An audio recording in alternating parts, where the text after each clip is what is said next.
kaip dažnai žmonės ieško atsakymų kažkur kitur.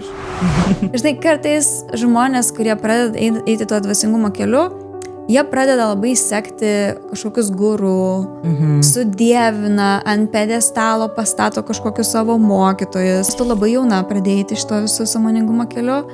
Ar tu buvai irgi nuėjusi tokį kažkokį kraštutinumą, kada buvai sudievinusis? Nes ypač jogui tai yra guru, ar ne? Ar tu buvai kažkada sudievinusi kažką ir taip truputį praradusi tą vidinį balsą, kada klausydavai tik tai kažko, ypač jaunutė tokia būdama? Sakyčiau, tokių stipresnių lygių tai nesudievinau. Ta knyga labai atidarė pasąmonę, mano sąmonę ir aš atsimenu, aš sėdėjau, meditavau ir aš turėjau tokį supratimą ir jausmą, kad čia gali būti labai toks intensyvus pasakymas, bet kad aš esu Dievas. Ir mes visi esam sujungti su, vadink kaip tu nori, ar Dievas, ar su visata.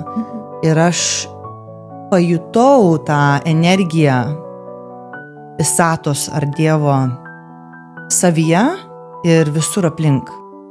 Ir aš supratau, kad viską, ką man reikia, yra čia. Kad man nereikia ieškoti niekur kitur. Ir aš atsimenu tuo momentu ir apsiverkiau su džiaugsmu. Pajutau tą tokią meilę, tą tokį, žinai, ar dievišką meilę. Ir aš neturiu meny ten Dievas, kad ten, žinai, ant debesų sėdi kažkoks ten žmogus. Aš turiu meny visatą, kad kas kvėpuoja energija, žinai, ta tokia kaip God frequency, ar kaip čia. Gali visai pavadinti, pats įsirink, kaip tu nori pavadinti. Ir kaip aš tokį jausmą ar supratimą turėjau savyje, tai man va tas padėjo laikyti savo tą, kaip tu pavadinai, tą tokį power, ar...